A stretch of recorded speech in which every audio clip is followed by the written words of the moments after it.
الرحمن علم القرآن خلق الإنسان. السلام عليكم ورحمة الله وبركاته. الحمد لله رب العالمين والصلاة والسلام على رسول الله وعلى آله وصحبه أجمعين. أما بعد. اللهم سبحانك لا علم لنا إلا ما علمتنا إنك أنت العليم الحكيم. رب اشرح لي صدري ويسر لي أمري واحلل عقدة من لساني യഫ്ഖഹു കൗലി. അള്ളാഹുവിൻ്റെ മാർഗത്തിൽ ഞാൻ ഒരുപാട് സ്നേഹിക്കുന്ന സഹോദരങ്ങളെ, സഹോദരിമാരെ, അത്തഹസ്സുലിൻ്റെ പ്രിയപ്പെട്ട പഠിതാക്കളെ, ഒരു ഉപ്പയുടെ കാലശേഷം മകൻ അനന്തരാവകാശിയായി. ഞാൻ ഈ പറഞ്ഞ വാക്കിൽ നിന്ന് നിങ്ങൾക്ക് അത്ഭുതമായിട്ട് എന്തെങ്കിലും തോന്നിയോ? അതിൽ അത്ഭുതപ്പെടാൻ ഒന്നുമില്ല. ഒരു വാപ്പ മരിച്ചു കഴിഞ്ഞാൽ മകൻ അനന്തരാവകാശിയാകും. അത് സാധാരണ നടക്കുന്നൊരു സംഗതിയാണ്. നമ്മൾ ഭക്ഷണം കഴിച്ചു, വെള്ളം കുടിച്ചു, രാത്രി കിടന്നുറങ്ങി എന്നൊക്കെ പറയുന്ന പോലെയുള്ള ഒരു കാര്യമാണ്. വാപ്പ മരിച്ചു കഴിഞ്ഞാൽ വാപ്പയുടെ കാലശേഷം മക്കൾ ആ വാപ്പയിൽ നിന്ന് അനന്തരമെടുക്കുമെന്നത്. പ്രിയപ്പെട്ടവരെ, വിശുദ്ധ ഖുർആനിലെ 27-ാം അധ്യായം സൂറത്തുൻ നംലിലെ 16-ാമത്തെ ആയത്ത് നമ്മളൊന്ന് ശ്രദ്ധിക്കുക. അവിടെ അള്ളാഹു പറയാണ്, വവരിസ സുലൈമാനു ദാവൂദ. ദാവൂദ് നബി അലൈഹി സ്വലാത്തു വസ്സലാമയിൽ നിന്ന് സുലൈമാൻ നബി അനന്തരമെടുത്തിരിക്കുന്നു. സുലൈമാൻ ദാവൂദിൻ്റെ അനന്തരാവകാശിയായി എന്നാണ് അള്ളാഹു അവിടെ പറഞ്ഞിട്ടുള്ളത്. അപ്പോൾ അതിൽ അത്ഭുതപ്പെടാൻ എന്താണുള്ളത്? ഇനി മാത്രമല്ല, ദാവൂദ് നബി അലൈഹി സ്വലാമക്ക് സുലൈമാൻ നബി അല്ലാത്ത വേറെയും മക്കളുണ്ട്. അവരൊന്നും അനന്തരാവകാശികളായി എന്ന് ഖുർആൻ പറയുന്നില്ല. ഇവിടെ ദാവൂദ് നബിയുടെ അനന്തരാവകാശിയായി സുലൈമാൻ നബി വന്നു എന്ന് പറയാനുള്ള കാരണം എന്താണ്? ഷെയ്ഖ് അബ്ദുർ റസാഖ് അൽ ബദർ ഹഫ്ളഹുല്ല പറയാണ്, അദ്ദേഹം ഇന്ന് സൗദി അറേബ്യയിൽ ജീവിച്ചിരിക്കുന്ന വലിയ പണ്ഡിതന്മാരുടെ കൂട്ടത്തിൽ ഒരാളാണ്. അബ്ദുർ റസാഖ് അൽ ബദർ ഹഫ്ളഹുല്ല പറയാണ്, കാരണം സുലൈമാൻ നബി അലൈഹിസ്സലാം ദാവൂദ് നബിയിൽ നിന്ന് അനന്തരമെടുത്തത് നുബൂവത്തും അറിവുമാണ്. നുബൂവത്തും വിജ്ഞാനവുമാണ് ദാവൂദ് നബി അലൈഹിസ്സലാമിൽ നിന്ന് സുലൈമാൻ നബി അനന്തരമെടുത്തിട്ടുള്ളത്. അതാണ് അവിടെ വവരിസ സുലൈമാനു ദാവൂദ എന്നതുകൊണ്ടുള്ള ഉദ്ദേശം. നബിമാർ അനന്തരമായിട്ട് കൊടുക്കുന്നത് ദീനാറുകളോ ദിർഹമുകളോ ഒന്നുമല്ല. അവർ അനന്തരമായി കൊടുക്കുന്നത് അറിവാണ്, വിജ്ഞാനമാണ്. അൽ ഉലമാഉ വറസത്തുൽ അംബിയ. തീർച്ചയായും അറിവുള്ളവർ, പണ്ഡിതന്മാർ, അവർ നബിമാരുടെ അനന്തരാവകാശികളാണ് എന്നാണ് നബി സല്ലല്ലാഹു അലൈഹി വസല്ലമ നമ്മളെ പഠിപ്പിച്ചിട്ടുള്ളത്.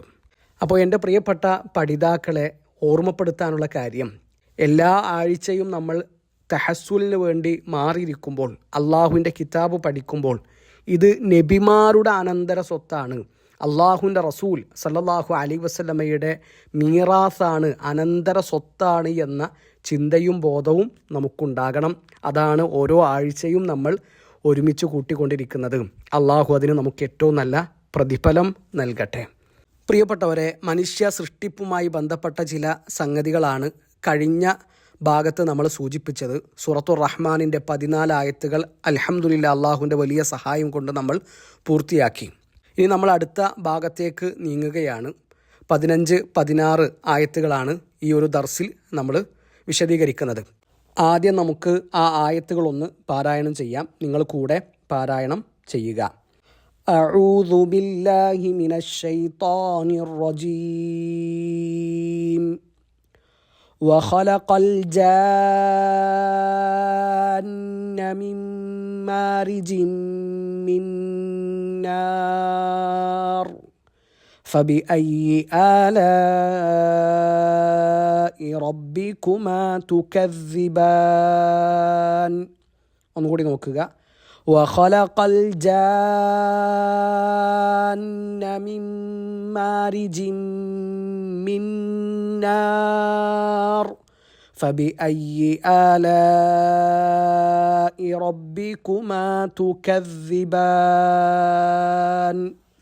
സൂറത്തുർ റഹ്മാൻ ഹിഫ്ളില്ലാത്തവർ നമ്മൾ എടുത്തു പോകുന്നതിൻ്റെ കൂടെ തന്നെ അത് ഹിഫ്ളാക്കുന്നുണ്ടാകുമെന്ന് പ്രതീക്ഷിക്കുന്നു. അള്ളാഹു നമ്മളെ അതിന് സഹായിക്കട്ടെ.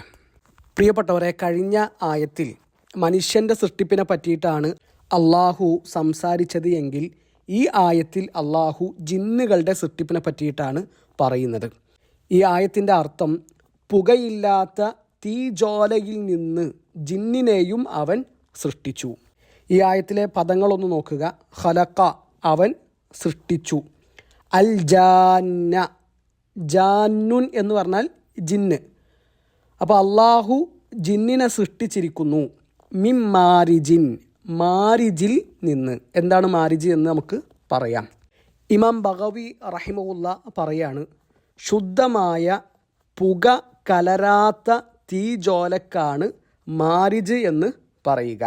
ഷെയ്ഖ് ഇബ്നു ഉസൈമീൻ റഹിമഹുല്ലാഹു തആല പറയുന്നുണ്ട്, ആ മാരിജ് എന്ന് പറയുന്ന തീജ്വാലയുടെ നിറം അത് ചുവപ്പിനും മഞ്ഞക്കും ഇടയിലായിരിക്കും എന്നുള്ളതാണ്. അപ്പോൾ പുക കലരാത്ത ശുദ്ധമായ തീജ്വാലക്കാണ് മാരിജ് എന്ന് പറയുക.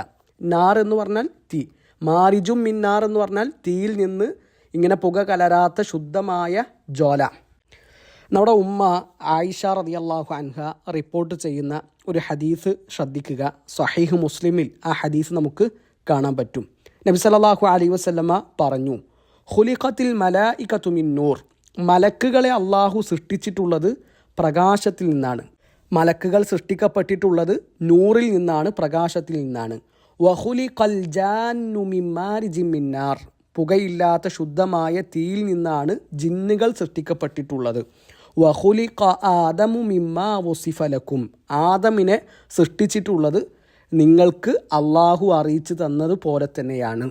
അള്ളാഹു ഖുർആൻ്റെ പല ഭാഗങ്ങളിൽ മനുഷ്യൻ്റെ സൃഷ്ടിപ്പിനെ പറ്റിയിട്ട് പറയുന്നുണ്ടല്ലോ. കഴിഞ്ഞ ആയത്തിലും പറഞ്ഞു, ഖലഖൽ ഇൻസാന മിൻ സൽസാലിൻ കൽ ഫഖാർ, അല്ലേ, മണ്ണിൽ നിന്നാണ് അള്ളാഹു ആദമിനെ സൃഷ്ടിച്ചിട്ടുള്ളത്.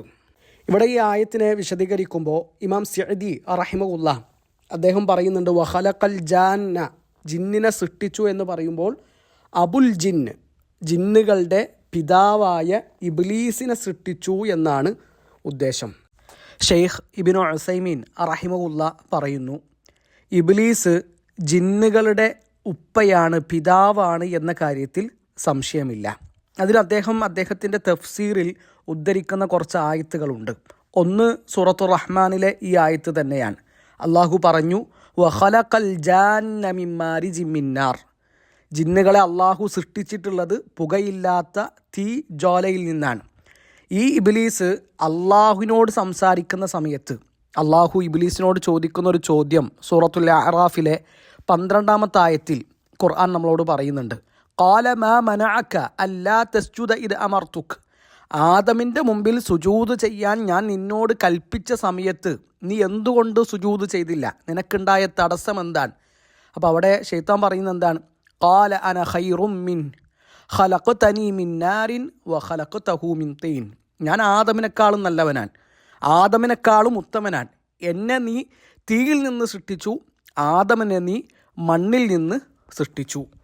അപ്പോൾ ജിന്നുകളെ സൃഷ്ടിച്ചിട്ടുള്ളത് തീയിൽ നിന്നാണ് എന്ന് സൂറത്തുർ റഹ്മാനിൽ അള്ളാഹു പറഞ്ഞു.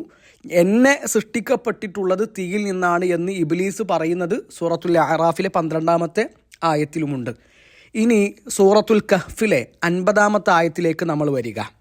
അവിടെ അള്ളാഹു പറയാണ്, വഇദ് ഖുൽനാ ലിൽ മലായികതി ഇസ്ജുദൂ ലി ആദമ ഫസജദൂ, അള്ളാഹു ആദമിൻ്റെ മുമ്പിൽ സുജൂദ് ചെയ്യാൻ കൽപ്പിച്ച സമയത്ത് മലക്കുകൾ സുജൂദ് ചെയ്തു. ഇല്ല ഇബ്ലീസ്, എന്നാൽ ഇബ്ലീസ് സുജൂദ് ചെയ്തില്ല. കാന മിനൽ ജിന്നി, അവൻ ജിന്നുകളുടെ കൂട്ടത്തിൽ പെട്ടവനാണ്. ഫഫസഖ അൻ അംരി റബ്ബിഹി, അവൻ അവൻ്റെ റബ്ബിൻ്റെ കൽപ്പനയോട് ധിക്കാരം കാണിച്ചിരിക്കുന്നു. എന്നിട്ട് അള്ളാഹു ചോദിക്കുന്ന ചോദ്യം, അഫതത്തഖിദൂനഹു വദുർരിയതഹു ഔലിയാഅ മിൻ ദൂനി വഹും ലക്കും അദുവ്, കാര്യങ്ങൾ ഇങ്ങനെയൊക്കെ ആയിരിക്കെ നിങ്ങൾ അള്ളാഹുവിനെ വിട്ട് ശൈത്താനെയും ഇബ്ലീസിനെയും അവൻ്റെ മക്കളെയും സന്തതികളെയും രക്ഷാധികാരികളാക്കുകയാണോ? അപ്പോൾ ഇവിടെ ഖുർആൻ പറഞ്ഞത് വദുർരിയതഹു എന്നുകൂടിയാണ്, അവൻ്റെ സന്തതികൾ, അവൻ്റെ മക്കൾ. അപ്പോൾ ഇബ്ലീസിന് മക്കളുണ്ട് എന്ന് നമുക്ക് കിട്ടി. അപ്പോൾ ഈ തെളിവുകളൊക്കെ നമ്മൾ അറിയിക്കുന്ന ഒരു കാര്യം, ശൈത്താനെ, ഇബ്ലീസിനെ അള്ളാഹു സൃഷ്ടിച്ചിട്ടുള്ളത് തീയിൽ നിന്നാണ്. അവൻ ജിന്നുകളുടെ പിതാവാണ്, അവൻക്ക് മക്കളുണ്ട്. ഇനി ഇവിടെയുള്ള വേറൊരു ചോദ്യമാണ്, എങ്ങനെയാണ് ശൈത്താന് മക്കളുണ്ടാകുന്നത്? എങ്ങനെയാണ് ഇബ്ലീസിന് മക്കളുണ്ടാകുന്നത്? അവന് ഭാര്യയുണ്ടോ, ഇണയുണ്ടോ? ഇതൊന്നും നമ്മൾ അന്വേഷിക്കേണ്ട കാര്യമില്ല.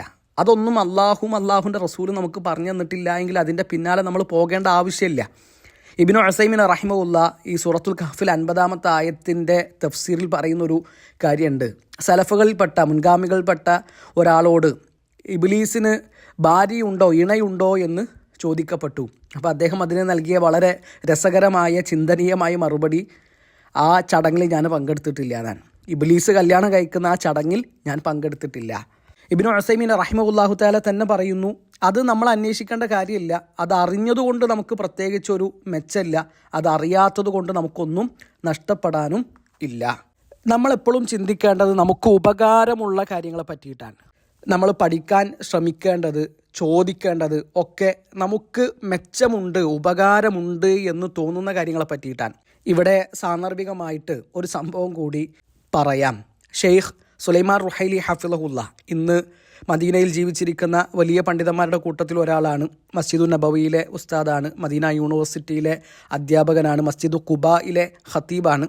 അദ്ദേഹം പുറത്തുള്ളൊരു നാട്ടിൽ ദർസിന് വേണ്ടി ചെന്നതാണ്.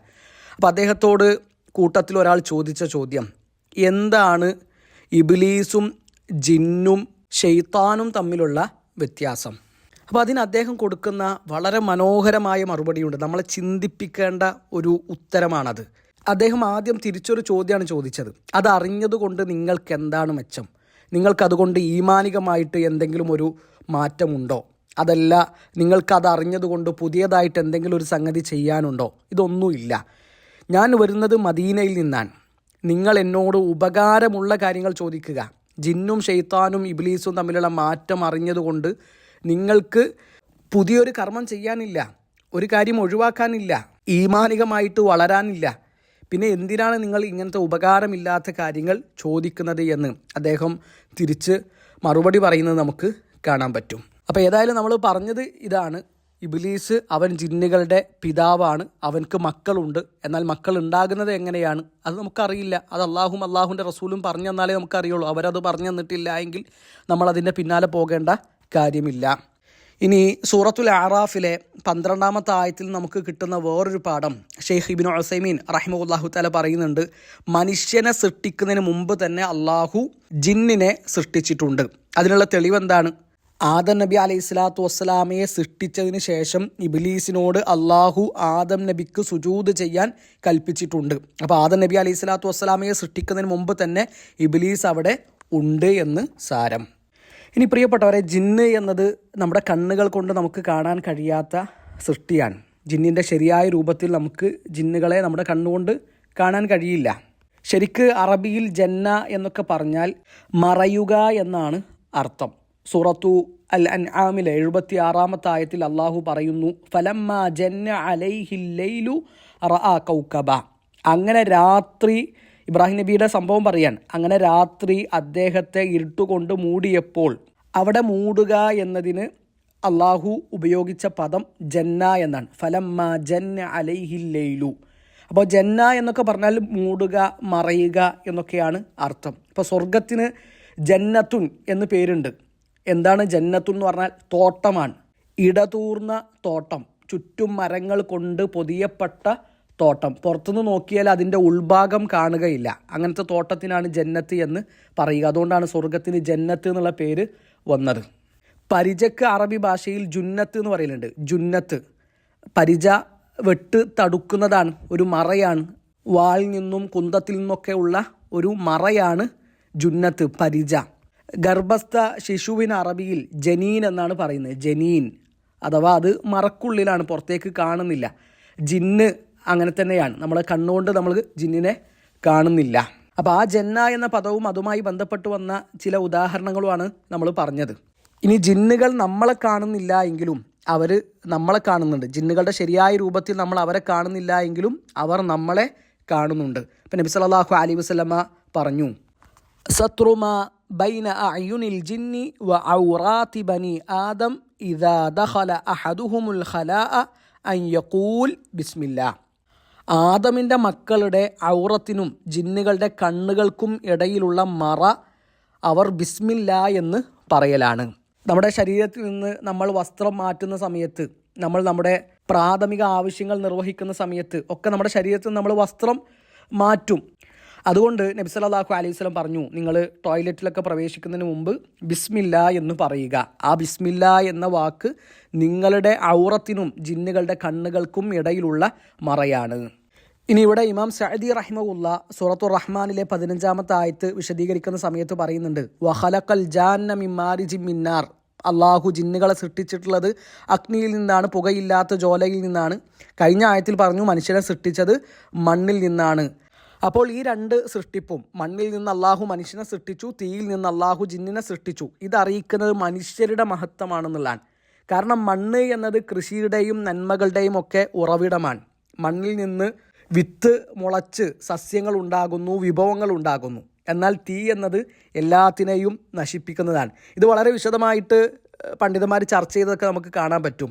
മണ്ണാണോ തീയാണോ ഏറ്റവും നല്ലത്, ഏതാണ് ഖൈറ് എന്നൊക്കെ അവരുടെ ഗ്രന്ഥങ്ങളിൽ അവർ ചർച്ച ചെയ്തിട്ടുണ്ട്. പല കാരണങ്ങൾ എണ്ണി പറഞ്ഞിട്ട് ഇബ്നുൽ ഖയ്യിം റഹിമഹുല്ലാഹി പോലെയുള്ളവരൊക്കെ മണ്ണാണ് തീനേക്കാളും എന്തുകൊണ്ടും ഏറ്റവും നല്ലത് എന്നൊക്കെ സ്ഥാപിക്കുന്നത് നമുക്ക് കാണാൻ പറ്റും. അങ്ങനത്തെ വിശാലമായ ഡീറ്റെയിൽ ആയിട്ടുള്ളൊരു ചർച്ചയിലേക്ക് നമ്മളിപ്പോൾ പോകുന്നില്ല.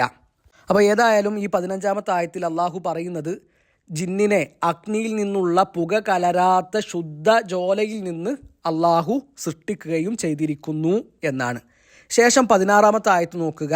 ഈ ആയത്ത് നമ്മൾ മുമ്പ് വിശദീകരിച്ചതുകൊണ്ട് ഇനി കാര്യമായിട്ട് വിശദീകരിക്കേണ്ട ആവശ്യമില്ല. ഫബി അയ്യി ആലാഇ റബ്ബികുമാ തുകദ്ദിബാൻ. അപ്പോൾ നിങ്ങൾ ഇരു വിഭാഗത്തിൻ്റെയും റബ്ബ് ചെയ്ത അനുഗ്രഹങ്ങളിൽ ഏതിനെയാണ് നിങ്ങൾ നിഷേധിക്കുന്നത്? ഇനി പ്രിയപ്പെട്ടവരെ, സൂറത്തുർ റഹ്മാനിൻ്റെ 15-ാമത്തെ ആയത്ത് വിശദീകരിക്കുന്ന സമയത്ത് മുഹമ്മദ് അമാനി മൗലവി റഹിമഹുല്ലാഹു തആല പറയുന്നുണ്ട്, മനുഷ്യനും ജിന്നും മലക്കും ഉൽപ്പത്തിയിലെ വ്യത്യസ്തമായ പ്രത്യേകം വർഗങ്ങളാണ്. അത് ഖുർആനും സുന്നത്തും ഒക്കെ പഠിക്കുന്ന ഒരാൾക്ക് ബോധ്യപ്പെടുന്ന കാര്യവുമാണ്. ഒന്ന് മറ്റേ വർഗത്തിൻ്റെ ഇനങ്ങളിൽ ഉൾപ്പെട്ടതല്ല, ആർക്കും അത് വ്യക്തമായിട്ട് മനസ്സിലാവുകയും ചെയ്യും. എന്നാൽ ജിന്നുകൾ ഒരു പ്രത്യേക വർഗമല്ലെന്നും മനുഷ്യവർഗത്തിലെ അപരിഷ്കൃത വിഭാഗമാണെന്നും ചില യുക്തിവാദികൾ വാദിക്കാറുണ്ട്. അമാനി മൗലവി റഹിമഹുല്ലയുടെ വാക്കുകളാണ്. ഇക്കാലത്ത് അവരെ അനുകരിക്കുന്ന ചില പുത്തൻ പ്രസ്ഥാനക്കാർ ആ വാദം ശരിവെച്ചുകൊണ്ട് അതിനൊപ്പിച്ച് ഖുർആനെ ദുർവ്യാഖ്യാനം ചെയ്യാറുമുണ്ട്. ഇതിന് അമാനി മൗലവി റഹിമഹുല്ല വിശദമായ മറുപടി കൊടുത്തിട്ടുണ്ട്. സൂറത്തു അൽ ഹിജ്റിൻ്റെ ശേഷമുള്ള വ്യാഖ്യാനക്കുറിപ്പിൽ ജിന്നും ഷെയ്ത്താനും എന്ന ശീർഷകത്തിൽ അമാനി മൗലവി റഹിമഹുല്ല ഈ വിഷയം കൈകാര്യം ചെയ്യുന്നത് നമുക്ക് കാണാൻ പറ്റും. കഴിയുന്ന ആളുകളൊക്കെ സമയം കണ്ടെത്തിക്കൊണ്ട് ആ ഭാഗം വായിക്കാൻ ശ്രമിക്കുക. അള്ളാഹു സഹായിക്കട്ടെ. പ്രിയപ്പെട്ടവരെ, ഇതോടുകൂടി സൂറത്തുർ റഹ്മാനിൻ്റെ 16 ആയത്തുകൾ നമ്മൾ പൂർത്തിയാക്കുകയാണ്. അള്ളാഹു നമ്മളിൽ നിന്ന് സ്വീകരിക്കട്ടെ. ഉപകാരപ്രദമായ അറിവ് അള്ളാഹു നമുക്കെല്ലാവർക്കും വർദ്ധിപ്പിച്ചു തരട്ടെ. ഇനി വിശദമായിട്ട് നമുക്ക് ബാക്കിയുള്ള ഭാഗങ്ങൾ വരുന്ന ദർസുകളിൽ വിശദീകരിക്കാം. അള്ളാഹു അനുഗ്രഹിക്കട്ടെ. അഖൂലു ഖൗലി ഹാദ അസ്തഗ്ഫിറുല്ലാഹ ലി വലക്കും വലിജമീഇൽ മുസ്ലിമീൻ. അസ്സലാമു അലൈക്കും വറഹ്മത്തുള്ളാഹി വബറകാതുഹു.